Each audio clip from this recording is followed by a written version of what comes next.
जी अस्सलाम वालेकुम dear students. आज हम एक्सरसाइज 3.3 का सेकंड पार्ट डिस्कस करेंगे, जिसमें हम स्टार्ट करेंगे क्वेश्चन नंबर 4 से। Let's start. एक्सरसाइज है हमारे पास 3.3 एंड क्वेश्चन नंबर है 5, और इसमें हमने स्टूडेंट्स विदाउट एक्सपेंशन डिटर्मिनेंट्स को सॉल्व करना है एक्सपेंड किए बगैर। सबसे पहले स्टूडेंट हमारे पास जो क्वेश्चन है पार्ट 1 इसका, alpha beta gamma beta plus gamma alpha plus gamma alpha plus beta 1 1 1, और साथ में आ जाएगा कि इसका आंसर हमें क्या लेकर आना है, 0। हमने स्टूडेंट वेरीफाई करना है कि विदाउट एक्सपेंशन के ये हमारे पास इक्वल टू 0 है। तो जैसे हमने क्वेश्चन नंबर 3 में डिफरेंट पार्ट्स को किया था सॉल्व, कि विदाउट एक्सपेंशन हमने रिजल्ट्स प्रूव किए थे, इसमें भी सिंपली हम क्या करेंगे, सॉल्व करते हैं इसको। स्टूडेंट सबसे पहले हम लेट कर लेते हैं A determinant is equal to this, alpha beta gamma beta plus gamma alpha plus gamma alpha plus beta 1 1 1। ये हमारे पास एक डिटर्मिनेंट है जिसको हमने सॉल्व करना है और इक्वल टू 0 प्रूव करना है। तो स्टूडेंट अगर आप इन दोनों फर्स्ट कॉलम्स पर फोकस करें तो हमारे पास इन दोनों को अगर हम सम कर लें C1 और C2 को, तो हमारे पास पहले कॉलम में alpha plus beta plus gamma तीनों टर्म्स बन जाएंगी। मैं यहाँ पर ऑपरेशन अप्लाई करने लगा हूँ C1 प्लस C2। अब याद रखना इसमें इम्पोर्टेंट यही है कि हमारे पास चेंज कहाँ पर आएगा, तो चेंज C1 में आएगा, तो वो आ जाएगा alpha plus beta plus gamma, ये दोनों टर्म में ऐड हो जाएंगे। ये इसमें ऐड हो क्या जाएगा, alpha plus beta plus gamma, और इसी तरह alpha plus beta plus gamma, और सेकंड कॉलम में चेंज नहीं आएगी, beta plus gamma alpha plus gamma alpha plus beta 1 1 1, और ये कंप्लीट हो जाएगा। अब आप क्लियरली देख सकते हैं कि हमारे पास C1 में alpha plus beta as a common factor मौजूद है, तो हम लिखेंगे taking alpha plus beta plus gamma as a common factor from C1। तो C1 में से जब ये कॉमन फैक्टर निकालेंगे alpha plus beta plus gamma, तो हमारे पास आप क्लियरली देख सकते हैं कि रिमेनिंग वैल्यू आ जाएगी 1 1 1। यह आ जाएगा beta plus gamma alpha plus gamma alpha plus beta 1 1 1, और यहाँ से आप क्लियरली देख सकते हैं कि ये दो कॉलम्स आपके पास सेम आ गए हैं। Here C1 is equal to C3, so determinant of A is equal to 0। तो हमने ये पहले डिटर्मिनेंट्स की प्रॉपर्टी ऑलरेडी डिस्कस की हुई है कि अगर हमारे पास कोई से दो रोज़ या कोई से दो कॉलम किसी भी डिटर्मिनेंट में सेम आ जाएं, तो हम उनके लिए कह सकते हैं कि इसका डिटर्मिनेंट क्या होगा, 0। तो उसी प्रॉपर्टी के अकॉर्डिंग हमारे पास ये इक्वल टू 0 आ गया। नेक्स्ट पार्ट की तरफ मूव करते हैं।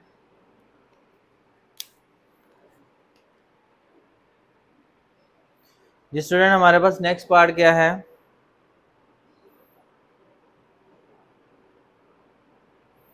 सिमिलर वो बिल्कुल इसी तरीके से हम थर्ड पार्ट इसका करते हैं। थर्ड पार्ट में क्या दिया हुआ है, 1 1 1 A square B square C square. ये भी सिमिलर ही है जो हमने एक्स वाई जी की फॉर्म में क्वेश्चन नंबर 3 में किया था। ये ए बी सी की फॉर्म में दिया हुआ है, बी ओवर सी ए और सी ओवर ए बी, और इसको हमने इक्वल टू 0 वेरीफाई करना है। तो हम वैसे स्टार्ट करते हैं सिमिलरली सॉल्व। हमारे पास ये जो स्ट्रक्चर दिया गया हुआ है इसको इक्वल टू 0 लेकर आना है, तो हम वैसे लिखते हैं let A determinant is equal to, ऐसे ले लेंगे 1 1 1 A square B square C square A over B C B over C A C over A B. अब आप क्लियरली यहाँ से देख सकते हैं कि जो इसका थर्ड कॉलम है इसमें रिस्पेक्टिवली बी सी सी और ए बी डिनोमिनेटर में आ रहे हैं। तो हम क्या करेंगे, इसमें इसको सिमिलर बनाने के लिए अगर हम ये कर दें कि जो हमारे पास R1 है या C3 है इसको ABC से मल्टीप्लाई कर दें, तो देखिएगा क्या होगा। मैंने लिखा है मल्टीप्लाइंग C3 बाय ABC। तो याद रखेंगे मैंने लास्ट टाइम भी बताया था कि हमने जो चीज़ मल्टीप्लाई करनी है वो डिवाइड भी करनी होती है। तो यहाँ पर 1 1 1 ऐसे आ जाएगा, ए square B square C square ऐसे आ जाएगी। जब इनको हम मल्टीप्लाई करेंगे ए बी सी से तो देखिएगा बी सी से कैंसिल होके यहाँ पर ए स्क्वायर, और यहाँ से सी ए और सी ए कैंसिल होके यहाँ पर बी बचेगा, बी इंटू बी स्क्वायर, और फिर यहाँ से देखेंगे ए बी इससे कैंसिल होकर सी बचेगा, तो यहाँ पर आ जाएगा सी स्क्वायर। और यहाँ से आप क्लियरली देख सकते हैं कि here C2 is equal to C3 आ गया। तो this implies that determinant of A is equal to क्या आ गया, 0। तो ये रिजल्ट भी सिमिलरली प्रूव हो गया कि हमारे पास दो आइडेंटिकल कॉलम आ गए हैं तो हम उसका डिटर्मिनेंट इक्वल टू 0 कह सकते हैं। नेक्स्ट क्वेश्चन की तरफ मूव करते हैं।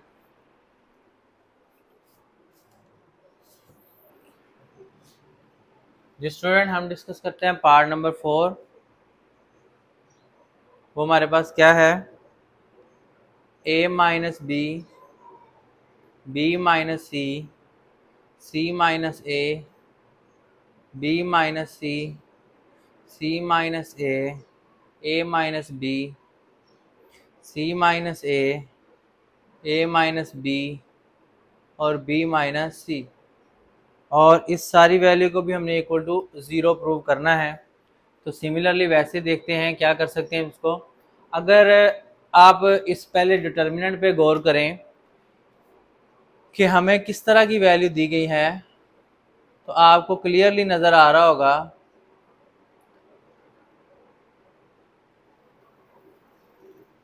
ये मैं वैल्यूज़ लिख रहा हूँ, फिर इनके स्ट्रक्चर के ऊपर बात करते हैं।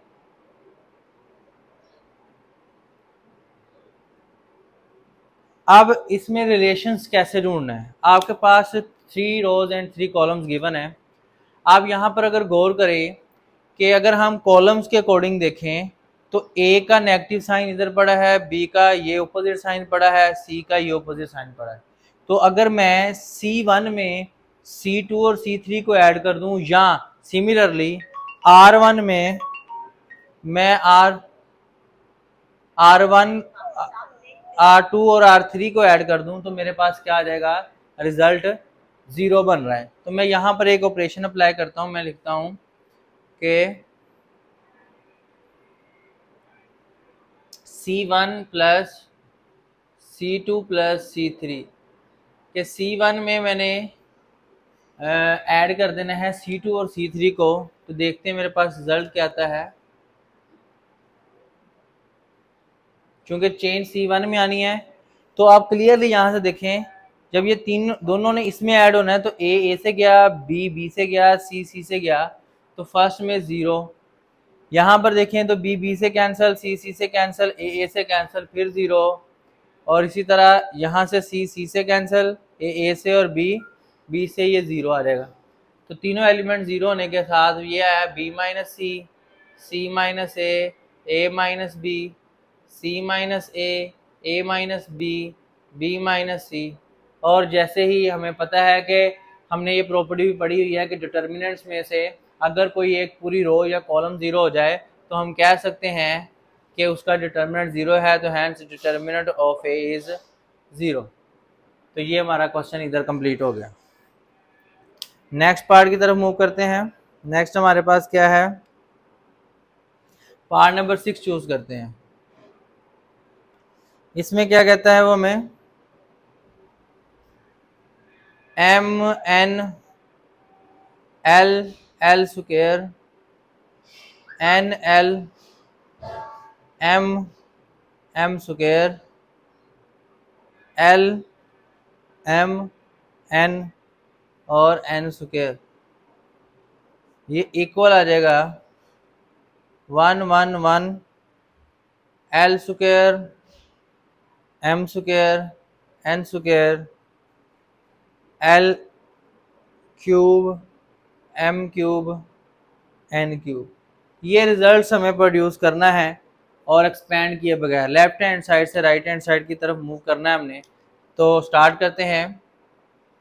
तो यहाँ से लेते हैं left hand side, that is equal to m n n l l m, और यह रहेगा l m n l square m square n square. अब आप यहाँ पर अगर गौर करें तो हमारे पास इधर से फर्स्ट में एल मिसिंग है, इधर से एम मिसिंग है और इधर से एन मिसिंग है। तो अगर हम यही काम करें कि R1 को L से, R2 को M से और R3 को N से मल्टीप्लाई करें तो देखते हैं हमारे पास क्या आता है। मैं यहाँ पे लिखूंगा multiplying R1 R2 R3 with L M and N respectively. हम इनको मल्टीप्लाई अगर करते हैं तो हमारे पास 1/L M N ऐसे डिवीजन में आ जाएगा, और R1 को हमने चूंकि L से किया तो ये L M N हो जाएगा, और साथ में इधर L से मल्टीप्लाई होगा तो L स्क्वायर और इधर L से मल्टीप्लाई होगा तो L क्यूब। सिमिलरली इसको हमने M से मल्टीप्लाई करना है तो ये भी L M N आ जाएगा, ये M स्क्वायर और M क्यूब हो जाएगा, और लास्ट पे इधर भी N से मल्टीप्लाई करना है तो L M N हो जाएगा, यहाँ पर N स्क्वायर और N क्यूब हो जाएगा। अगर आप यहाँ से देखें क्लियरली कि L M N कॉमन निकाल रहा है तो हम लिखेंगे taking N as a common factor from C1।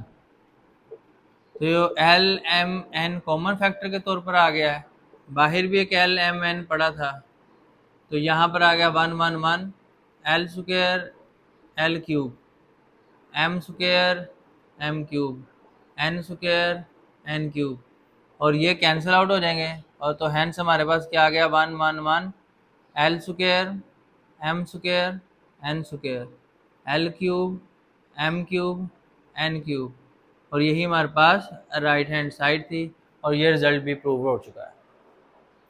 ये स्टूडेंट नेक्स्ट हम डिस्कस करते हैं इसी क्वेश्चन का पार्ट नंबर 9। गिवन है हमारे पास information -A 0 C 0 A -B and B -C 0, इसको हमने इक्वल टू प्रूव करना है 0। अच्छा स्टूडेंट, इसमें हमें कुछ स्टेप्स को ना मेमोराइज करना पड़ता है, ये प्रैक्टिस से चीज़ें आ जाती हैं। तो आप देखें हर कॉलम में ना एक अल्फ़ाबेट मिस है, ABC के अकॉर्डिंग इसमें से C मिस है, इसमें B मिस है और इसमें A मिस है। तो हम किसी भी पैटर्न से इसको सोल्व कर सकते हैं। तो मैंने यहाँ पर लिखा है लेफ्ट हैंड साइड लेते हैं -A 0 B 0 A -C C -B और 0। अब अगर आप फर्स्ट कॉलम में देखें तो हमारे पास ABC के पैटर्न में से C मिसिंग है, तो मैं क्या करूँगा, इसमें मैं लिखूँगा मल्टीप्लाइंग C1 बाय C। अगर मैं C1 को C से मल्टीप्लाई करूँगा तो हमें इसको बाहर डिवाइड भी करना होगा, तो हमारे पास क्या आ जाएगा।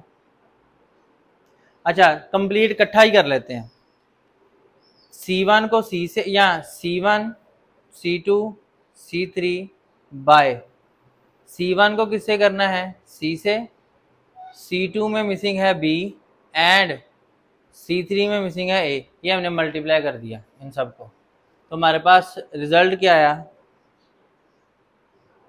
1/ABC बाहर आ जाएगा, और इसको मल्टीप्लाई किया तो ये -AC 0BC, इसको मल्टीप्लाई किया तो 0AB -BC, और इसको मल्टीप्लाई किया तो ये हमारे पास आ गया AC माइनस BA या AB कर लें, और ये हमारे पास एंड पर आ जाएगा 0।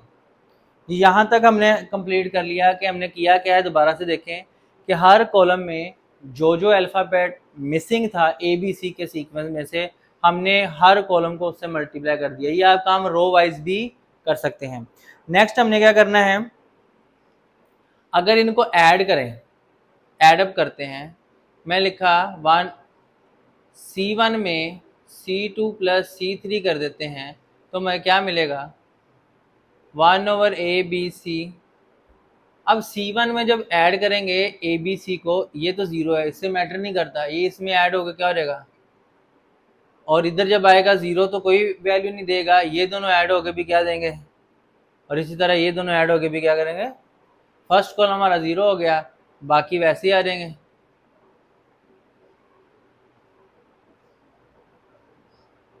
और अब यहाँ पर आप क्लियरली देख सकते हैं कि हमारे पास चूंकि C1 कम्प्लीटली 0 हो चुका हुआ है, तो हमारे पास डिटर्मिनेंट 0 हो जाएगा, 1/ABC into 0 that is equal to 0, और ये हमारे पास राइट हैंड साइड के इक्वल आ चुका हुआ है। नेक्स्ट स्टूडेंट हम क्वेश्चन नंबर 6 डिस्कस करते हैं।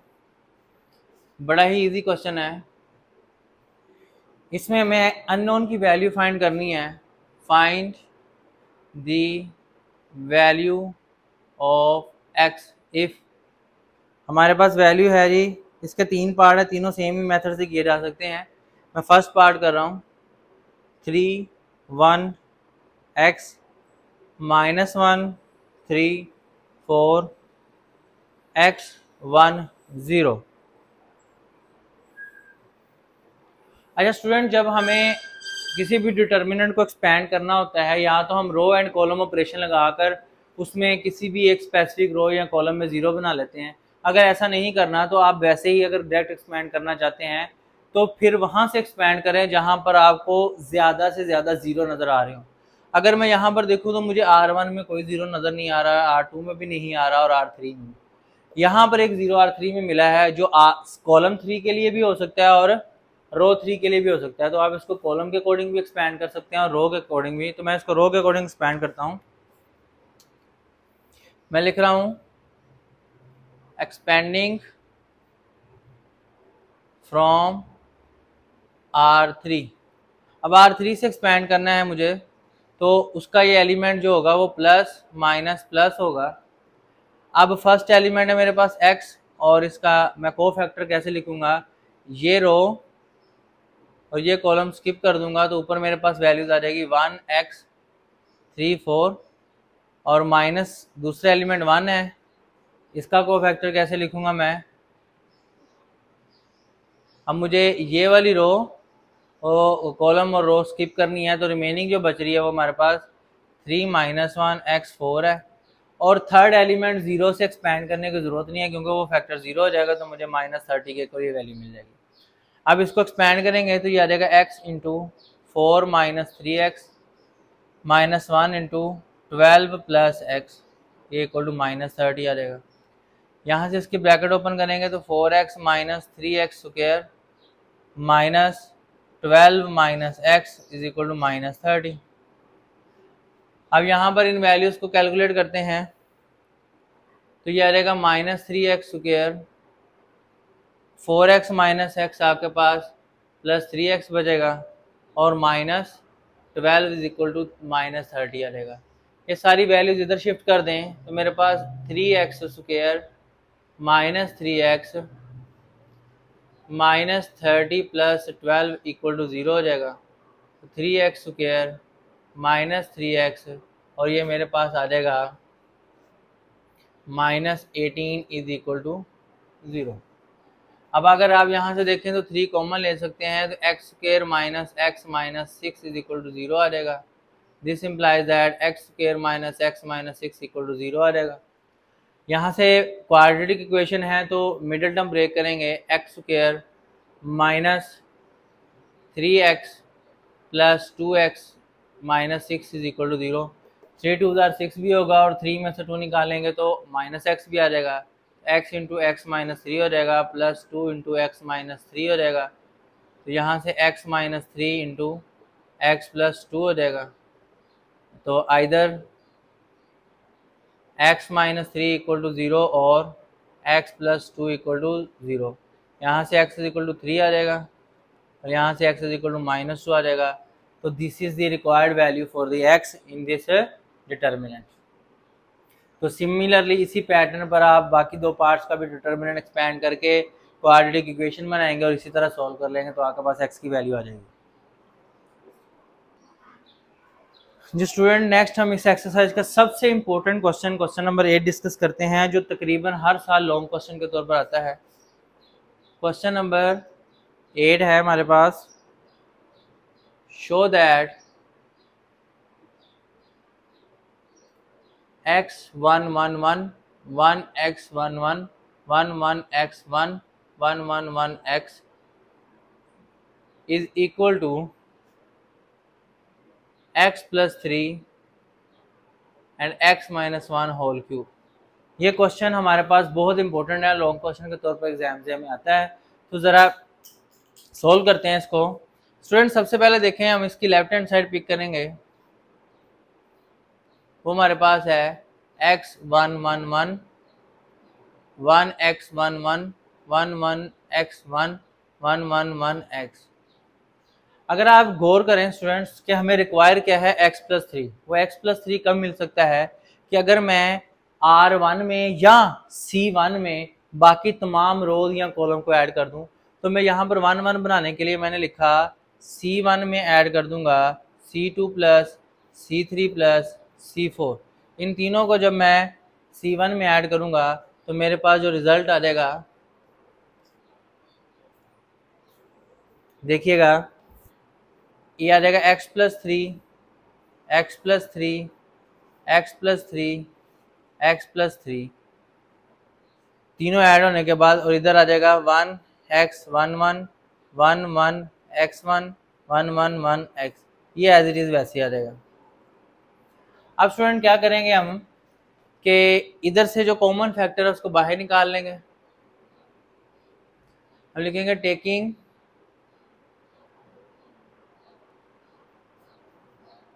x plus 3 as a common factor from C1। तो जब ये कॉमन फैक्टर के तौर में निकालेंगे तो आ जाएगा x plus 3 into 1111 1x11 11x1 111x। ये हमारे पास वैल्यूज आ जाएगी। अब हमारे पास दो वेज हैं, हमने जीरोस जनरेट करने हैं अपनी कैलकुलेशन को आसान करने के लिए। या हम इस 1 के सामने 0 बना लें या इस 1 के नीचे 0 बना लें। तो उसके लिए हम यहाँ पर ऑपरेशन अप्लाई करेंगे। मैं लिखा R1 को फिक्स कर रहा हूँ मैं और उसकी मदद से नीचे 0 बना रहा हूँ। तो R2 माइनस R1 कर देंगे, R3 माइनस R1 कर देंगे, R4 माइनस R1 कर देंगे। अब ये R1 को सबसे माइनस करने से क्या होगा, देखें, R1 इससे भी माइनस होगी तो 0 बनाएगी, इससे माइनस भी होगी तो 0 बनाएगी, इससे भी माइनस होगी तो 0। बाकी एलिमेंट्स पे क्या इफेक्ट पड़ रहा है वो हमने नहीं जज करना। जो इसकी नीचे एलिमेंट्स हैं उनको 0 बनाने के लिए हमें जैसे ऑपरेशन की ज़रूरत है वही ऑपरेशन हम कर देंगे। तो हम यहाँ पर ऑपरेशन अप्लाई कर रहे हैं x प्लस 3 इंटू R1 तो वैसे आ जाएगी। अब R2 को जब इसमें से माइनस करेंगे तो 1 माइनस 1, ये आ जाएगा x माइनस 1, ये भी 1 माइनस 1 0 और ये भी 1 माइनस 1 0। जब R3 को इसमें से माइनस करेंगे तो ये 0 0 x माइनस 1 0 0 0 0, यहाँ पर भी क्या आ जाएगा x माइनस वन। ये हमारे पास सिंपल डिटर्मिनेंट आ चुका हुआ है। अब इसको क्या करेंगे हम, एक्सपेंडिंग फ्रॉम C1 से इसलिए एक्सपैंड किया कि फर्स्ट एंट्री एक्सपैंड करनी पड़ेगी, बाकी सारी हमारी इस ज़ीरो की वजह से ज़ीरो हो जाएगी। तो हमारे पास रिजल्ट क्या आएगा, हम लिखेंगे x प्लस थ्री। अब फर्स्ट एलिमेंट 1 से एक्सपैंड किया तो 1 वाला कॉलम और रो स्किप की, तो ये एंट्रीज हमारे पास आ गई x minus one 0 0 0, x minus one 0 0 0, x minus one.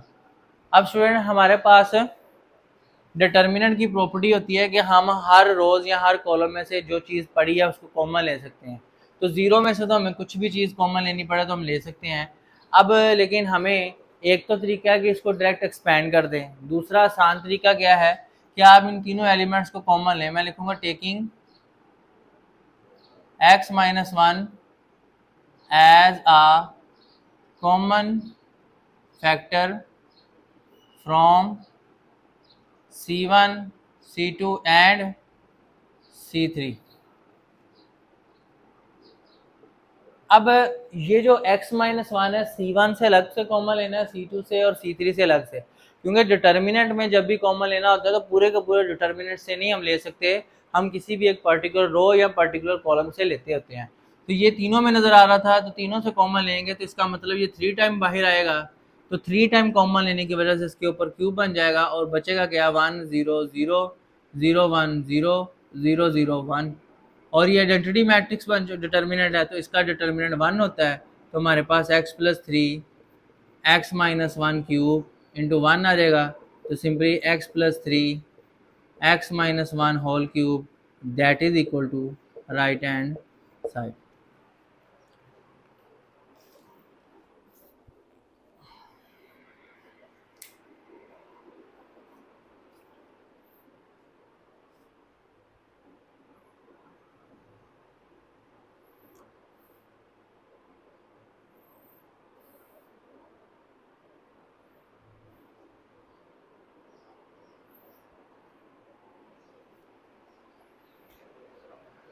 Student यहाँ पर जो क्वेश्चन नंबर 9 है या 10 है, ये प्रीवियस क्वेश्चन की तरह सिमिलरली हैं।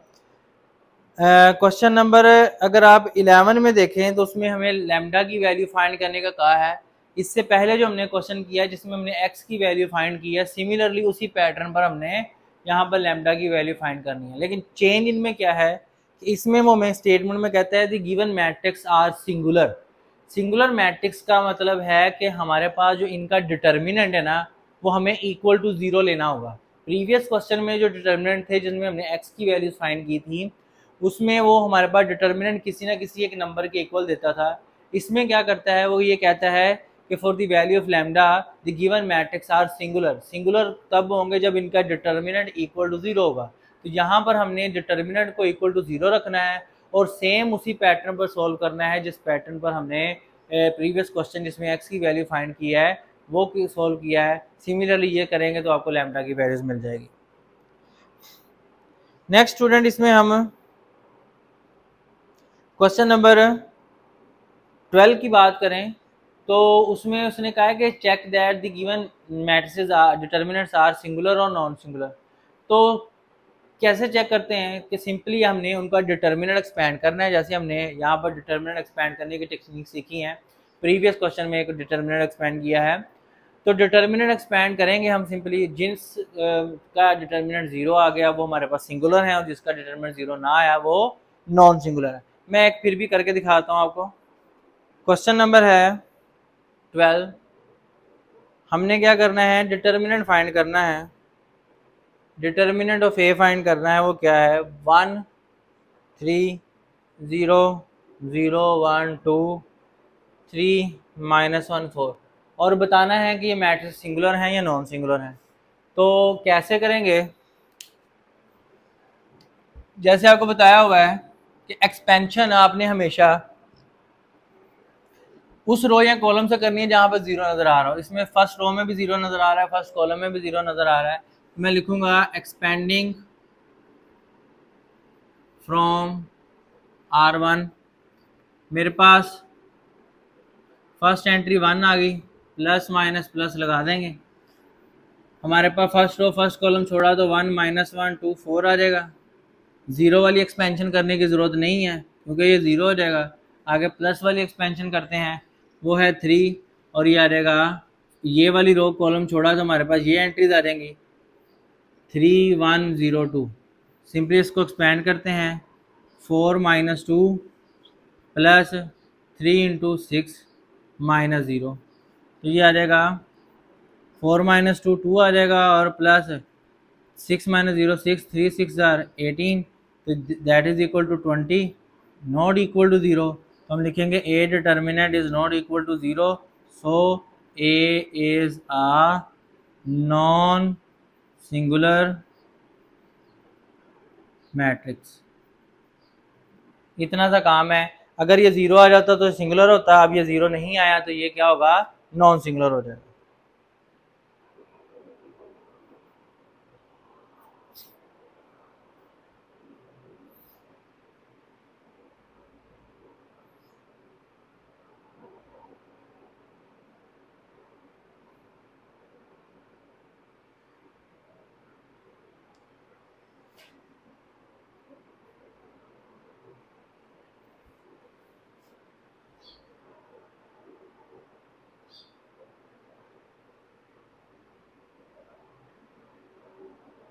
सॉरी, यहाँ पर स्टूडेंट्स मिस्टेक हुई है।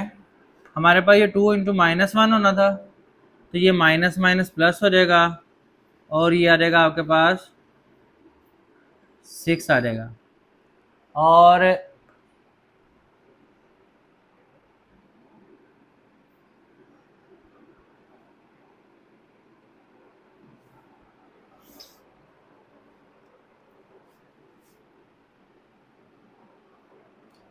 हमारे पास हमने क्या किया है जी, 1 4 - 2 0 3 आ जाएगा, 3 2 1 0, तो 3 2 0, तो हमारे पास ये सोल्व हो क्या आ जाएगा 24। आंसर नॉन सिंगुलर ही रहेगा। यहाँ पर अब एक बहुत ही इंपॉर्टेंट क्वेश्चन डिस्कस करते हैं। अभी तक हमने जो 3/3 मैट्रिक्स है ना, उसका इन्वर्स फाइंड करना नहीं सीखा। हम यहाँ पर क्वेश्चन नंबर 13 में एक डिटर्मिनेंट दिया हुआ है, हम उसमें उसका इन्वर्स फाइंड करना सीखते हैं। जो स्टूडेंट हमारे पास मैट्रिक्स क्या है, A इज इक्वल टू 2 1 2 1 - 4 -1 और 4 है, और 0 3 एंड 1। ये एक मैट्रिक्स दिया हुआ है और कहा है कि हमने इसका इन्वर्स फाइंड करना है। स्टूडेंट, इन्वर्स फाइंड करने से पहले आपको एक पॉइंट बताता चलूं कि हमारे पास इन्वर्स का फॉर्मूला क्या होता था, A inverse is equal to adjoint A over A determinant. हमारे पास 2/2 ऑर्डर मैट्रिक्स का एडजॉइंट कैसे निकालते हैं उसका मेथड तो है, लेकिन 3/3 के लिए नहीं है। फिर इसके लिए हम एडजॉइंट को क्या करते हैं, एडजॉइंट बेसिकली इक्वल हो जाता है B transpose over A determinant. अब यहाँ पर बी ट्रांसपोज क्या है, यहाँ पर बी क्या होता है, B is the matrix of cofactors of A, यानी कि ए के जितने भी कोफैक्टर्स हैं उनका मैट्रिक्स निकालते हैं। अब कोफैक्टर इसके कितने हैं, वो हम A11 A12 A13 A21 A22 A23 और A31 A32 A33, ये हमारे पास कोफैक्टर का एक मैट्रिक्स बनेगा इसका। ये हमें इसका मतलब ये सारे कोफैक्टर फाइंड करने होंगे और उसके बाद हम इसका इन्वर्स निकाल सकते हैं। कोफैक्टर डायरेक्टली फाइंड करने के लिए जो मैं ट्रिक आपको सिखाऊंगा वो आपके लिए बहुत हेल्पफुल होगी, तो इंशाल्लाह आपको ये इन्वर्स फाइंड करने का ये ट्रिक समझ आ जाएगा। कोफैक्टर्स को इंडिविजुअली फार्मूला से भी फाइंड कर सकते हैं जो हमने प्रीवियस लेक्चर में डिफाइन किया है, और सारे कोफैक्टर फाइंड करके इस मैट्रिक्स में पुट कर दें, उसका ट्रांसपोज ले लें तब भी ठीक है। लेकिन हम डायरेक्ट भी बी को कंस्ट्रक्ट कर सकते हैं। कैसे कंस्ट्रक्ट करना है, चलें क्वेश्चन के सोल्यूशन की तरफ मूव करते हैं।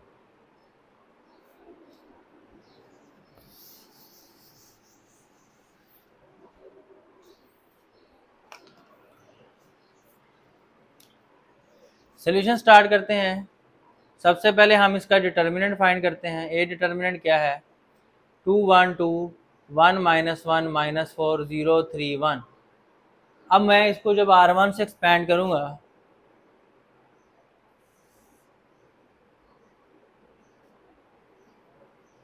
तो मेरे पास क्या आ जाएगा? 2 into first column first row छोड़ा -1 3 -4 1 -1 के बाद अब ये माइनस कहाँ से आया? अगेन बता रहा हूँ कि हमने प्लस माइनस प्लस की फॉर्मेशन यूज़ करनी है। अब second column first row skip करेंगे तो मेरे पास 1 3 2 1 आ जाएगा और थर्ड एलिमेंट को एक्सपेंड करने की ज़रूरत नहीं है क्योंकि वो ज़ीरो है। तो मेरे पास ये आ जाएगा 2 इंटू -1 इंटू 1 -1, फॉर्मूले का -3 में प्लस हो जाएगा 12 आ जाएगा, -1 इंटू 1 -6 आ जाएगा। तो ये आ जाएगा 2 12 -1 11 11 2 22, 1 -6 आपके पास -5 आ जाएगा, माइनस माइनस +5 आ जाएगा। ये आपके पास आ जाएगा 27। ये हमारे पास डिटर्मिनेंट आ चुका हुआ। चूँकि हमारे पास determinant as A determinant is not equal to 0, so its multiplicative inverse is possible. इसका मल्टीप्लिकेटिव इनवर्स पॉसिबल है। अब हमने क्या लिखना है? Let b is equal to a11 a12 a13 a21 a22 a23 a31 a32 a33। हमारे पास ये हमने लिख लिया है मैट्रिक्स ऑफ कोफैक्टर्स। अब हमने इसको कैसे सॉल्व करना है? बड़ा ही इजी वे है। मैं ज़रा इसको हमने एक बड़ा सारा मैट्रिक्स बना लेना है और इसमें तमाम कोफैक्टर्स फाइंड करते जाने हैं और कॉन्सेप्ट यही यूज़ करना है कि मैं यहाँ पर plus minus plus minus plus minus plus minus plus, ये हमने साइन लगा लिया। ये कोफैक्टर के आंसर्स लाने का तरीका है। अब कोफैक्टर कैसे फाइंड करेंगे कि ये हम डिटर्मिनेंट लिखते जाएंगे।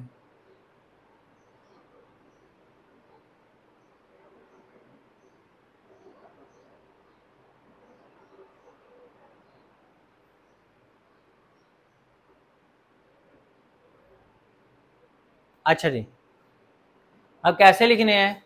फर्स्ट a11 निकालना है तो 1 1 का मतलब फर्स्ट रो फर्स्ट कॉलम छोड़ दें तो ये एलिमेंट आ जाएगा -1 3 -4 1। सेकंड में आ जाएंगे a12 में। a12 के लिए क्या करना है? 1 और 2 फर्स्ट रो सेकंड कॉलम 1 3 2 1 आ जाएगा। और a13 के लिए हमारे पास क्या आ जाएगा? 1 3 का मतलब 1 2 -1 -4। अब इधर आ जाते हैं, ये a21 है। a21 कैसे निकालना है? Second row first column 1 0 -4 1 1 0 -4 1। a22 के लिए क्या करेंगे? सेकंड रो सेकंड कॉलम 2 0 2 1 आ जाएगा, 2 0 2 1 आ जाएगा। और a23 के लिए करेंगे सेकंड रो थर्ड कॉलम तो 2 1 2 -4 2 1 2 -4। अच्छा जी, अब नेक्स्ट आ जाते हैं a31 के लिए। 31 का मतलब थर्ड रो फर्स्ट कॉलम छोड़ा 1 0 -1 3 आ जाएगा। a32 के लिए क्या करेंगे? थर्ड रो सेकंड कॉलम छोड़ा तो 2 0 1 3 आ जाएगा, 2 0 1 3 आ जाएगा। और एंड पर a33 के लिए थर्ड रो थर्ड कॉलम छोड़ा तो 2 1 1 -1। ये वैल्यूज हमारे पास आ गई। ये हमारा matrices of cofactor find out हो गया इन अ सिंगल स्टेप। आप इसको अलग अलग से भी फाइंड आउट कर सकते हैं। अब जैसे इनके आंसर्स लिखते हैं, -1 +12,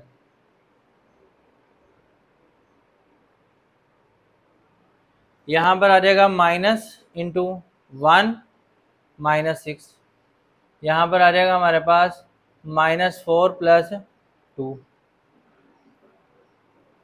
यहाँ पर हमारे पास आ जाएगा माइनस इंटू 1, 0 से मल्टीप्लाई होगा 0। यहाँ पर हमारे पास आ जाएगा 2 और 0, और यहाँ पर आ जाएगा हमारे पास -8 -2, और लास्ट में हमारे पास आ जाएगा 3 - 0, यह आ जाएगा 6 - 0, और ये आ जाएगा -2 -1। ये हमारे पास बी आ गया। बी कैसे लिखेंगे अब? सिंप्लीफाई करके 2 - 1 11, 1 - 6 5, और बाहर माइनस से +5 हो जाएगा। -4 × 2 -2, यहाँ पर -1 आ जाएगा, यहाँ पर 2 आ जाएगा, यहाँ पर -10 × +10 हो जाएगा। लास्ट पर हमारे पास क्या आ जाएगा? 3 - 0 0, यहाँ पर -6 आ जाएगा, और यहाँ पर -3 आ जाएगा। ये हमारे पास बी आ चुका हुआ है। अब हमें क्या करना है? बी ट्रांसपोज फाइंड करना है। वो हमारे पास क्या हो जाएगा? 11 5 -2 -1 2 10 0 -6 एंड -3। ये हमारे पास मैट्रिसेस और कोफैक्टर बी आ चुका हुआ है।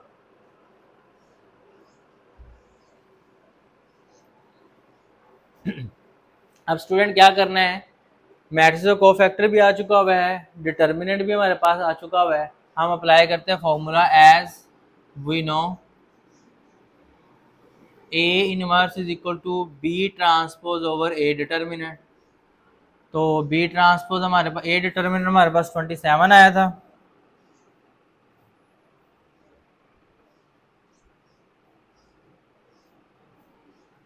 क्या रहेगा? 1/27 इंटू 11 5 -2 -1 2 10 0 -6 -3। इसको अंदर मल्टीप्लाई भी कर सकते हैं, ऐसे भी छोड़ सकते हैं कि ये हमारे पास रिक्वायर्ड इनवर्स आ चुका हुआ है गिवन मैट्रिक्स का। तो स्टूडेंट ये थी हमारे पास किसी भी 3/3 या इससे ग्रेटर ऑर्डर के मैट्रिक्स का इनवर्स फाइंड करने का ये तरीका है कि हमने सबसे पहले उसका डिटर्मिनेंट फाइंड कर लेना है, उसके बाद उसके तमाम कोफैक्टर का मैट्रिक्स बनाना है जिसका हम ट्रांसपोज लेंगे, क्योंकि इसका ट्रांसपोज हमारे पास बेसिकली एडजॉइंट के इक्वल होगा, और यहाँ पर उसकी वैल्यू सब्स्टिट्यूट कर देंगे तो हमारे पास रिजल्ट आ जाएगा।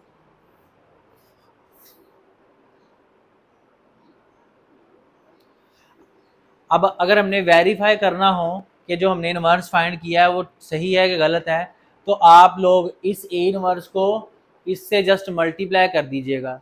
आपका अगर आंसर आई आ गया तो ये कंफर्म्ड है कि हमारा इनवर्स ठीक है, और ये इस केस में हमेशा हमारे पास आइडेंटिटी मैट्रिक्स आना ज़रूरी है। अगर नहीं आता तो फिर यहाँ पर हमारे पास कोई मिस्टेक होगी। ठीक है, यहाँ पर हमारे पास नेक्स्ट स्टूडेंट क्वेश्चन नंबर 14 15 16 बहुत सिंपल से इजी हैं, 9th क्लास वाले क्वेश्चन हैं। दो मैट्रिसेस ए और बी डिफाइन किए गए हैं, उनका प्रोडक्ट लेकर उनका इनवर्स फाइंड करना है, और सिंपली उनके फिर इनवर्सेस फाइंड करने के बाद उनका प्रोडक्ट लेना है, और ये रिजल्ट प्रूव करना है A B whole inverse is equal to B inverse A inverse. और ये काम आपने 9th क्लास में किया हुआ, आप इजीली कर सकते हैं। अब मैं यहाँ पर इसका सबसे इंपॉर्टेंट शॉर्ट क्वेश्चन 17 डिस्कस करता हूँ। 17 क्वेश्चन है स्टूडेंट्स हमारे पास, इसके दो पार्ट हैं, दोनों इंशाल्लाह डिस्कस करते हैं, इम्पोर्टेंट है। हमें यहाँ पर प्रूव करने के लिए कहा गया हुआ है कि A B whole inverse is equal to B inverse A inverse, A B whole inverse is equal to B inverse A inverse.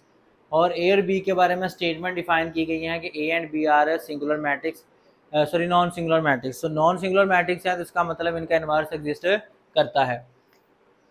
अब यहाँ पर इस वैल्यू का ये इनवर्स कब प्रूव कर सकते हैं? अगर देखें ए बी का इनवर्स ये कब होगा? अगर ए बी का और इसका प्रोडक्ट आई है। We have to show that A B into B inverse A inverse is equal to I, और B inverse A inverse into A B. यानी कि अगर हम ये रिजल्ट प्रूव कर दें तो हम इस आइडेंटिटी को प्रूव कर सकते हैं। कैसे? ये आइडेंटिटी हमें क्या कहती है कि A B inverse, A B का जो इनवर्स है वो इसके इक्वल होना चाहिए। यानी कि अगर ए बी का इनवर्स ये आता है तो फिर ए बी का और उसका प्रोडक्ट हमारे पास आई आना चाहिए। अगर इन दोनों का प्रोडक्ट आई आ गया तो ये आइडेंटिटी होल्ड करती है, अगर नहीं आया तो फिर नहीं करती। हम इसको चेक करते हैं। तो मैंने लेट करता हूँ take A B into B inverse A inverse. अब इसको हम सॉल्व करते हैं। मैंने एसोसिएटिव प्रॉपर्टी के अकॉर्डिंग ए बी को ऐसे अलग अलग कर दिया, बी इंटू बी इनवर्स और ए इनवर्स। ये हमें पता है, हम जानते हैं कि किसी भी मैट्रिक्स का उसके इनवर्स से मल्टीप्लाई करें तो आंसर आई आता है। तो यहाँ पर ए इंटू आई आ जाएगा और ये ए इनवर्स ऐसे ही आ जाएगा। और आइडेंटिटी मैट्रिक्स की किसी भी चीज़ से प्रोडक्ट हमेशा वही होती है, तो ये ए डॉट ए इनवर्स हो जाएगा और ये अगेन हमारे पास ए इंटू ए इनवर्स आई आ जाएगा। तो आप देख सकते हैं कि इसका आंसर आ चुका हुआ है, A B into B inverse A inverse का आंसर आई आ चुका हुआ है। अब इसका सेकंड केस लेते हैं। Now take B inverse A inverse into A B. इसको सॉल्व करते हैं एसोसिएटिव प्रॉपर्टी से। तो ये ए इनवर्स ए हो जाएगा और ये बी इनवर्स आ जाएगा। तो ये बी इंटू आई आ जाएगा और ये B inverse as it is आ जाएगा। ये बी इंटू बी इनवर्स हो जाएगा और फिर ये भी आई आ जाएगा। और यहाँ से हम देख सकते हैं B inverse A inverse into A B, ये हमारे पास आई के इक्वल आ गए। तो हम लिख सकते हैं hence A B inverse is equal to B inverse A inverse. ये हमारे पास रिजल्ट प्रूव हो जाएगा इस तरह। इसके सेकंड पार्ट को डिस्कस करते हैं। इसमें हमें क्या कहा गया है, A inverse whole inverse is equal to A.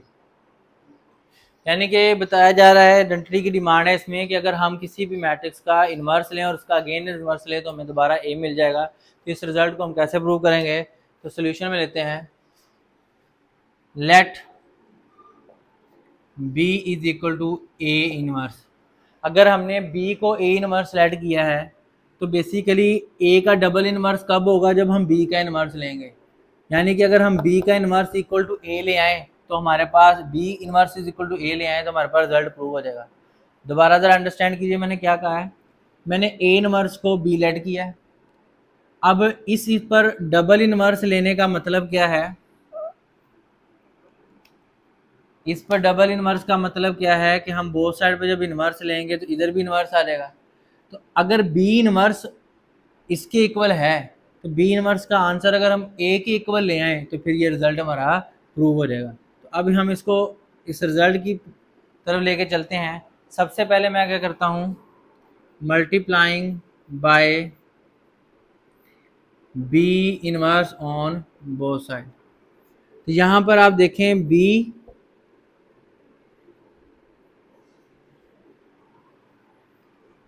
Into B inverse is equal to हमारे पास क्या रहेगा, A inverse dot B inverse.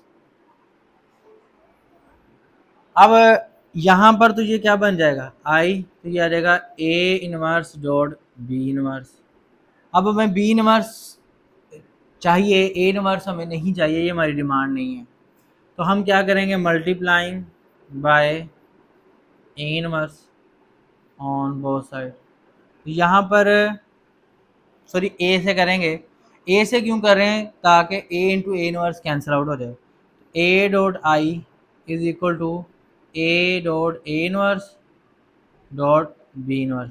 अच्छा, इसमें एक और चीज़ ध्यान रखनी है कि आप मैट्रिसेस में जिस साइड से किसी एक चीज़ को मल्टीप्लाई करते हैं दूसरी साइड पे भी वो उसी तरफ आनी चाहिए। इधर मैंने इस तरफ ए लिया तो इधर भी इस तरफ ही ए आएगा। तो ये हमारे पास ए इंटू आई ए हो जाएगा और ये हमारे पास आई डॉट बी इनवर्स हो जाएगा, जिसको हम अरेंज करके लिख सकते हैं B inverse is equal to A. B inverse is equal to A आ चुका हुआ है और हमारे पास इक्वेशन 1 से क्या होगा, फ्रॉम इक्वेशन 1 इस बी की जगह मैं क्या लिखूंगा, ए इनवर्स लिखूंगा। ये किसकी जगह आया, बी की जगह। ऊपर एक अगेन इनवर्स है और इसका आंसर किसके इक्वल आ रहा है, हेंस प्रूव्ड। तो ये स्टूडेंट थी एक्सरसाइज 3.3 कंप्लीट। हमने प्रीवियस लेक्चर में इसका फर्स्ट पार्ट डिस्कस किया, आज हमने इसका सेकंड पार्ट में इसको कंप्लीट कर लिया और इसमें हमने हर क्वेश्चन के हर पार्ट में और हर कॉन्सेप्ट को डिस्कस किया। इसमें हमने डिटर्मिनेंट्स को एक्सपेंड करना भी सीखा, विदाउट एक्सपेंशन हमने डिटर्मिनेंट्स को सोल्व करना भी सीखा। इसमें हमने 3/3 या उससे ग्रेटर ऑर्डर मैट्रिक्स का इन्वर्स फाइंड करना भी सीखा और हमने डिटर्मिनेंट्स में मौजूद अननोन वेरिएबल्स को भी फाइंड करना सीखा और ये 2 शॉर्ट क्वेश्चन भी सॉल्व किए। और ये सारी चीज़ें हम इंशाल्लाह इनके कॉन्सेप्ट्स क्लियर करें तो हम इंशाल्लाह नेक्स्ट वीडियो में मिलेंगे नए कॉन्सेप्ट्स के साथ। तब तक के लिए अल्लाह हाफ़िज़।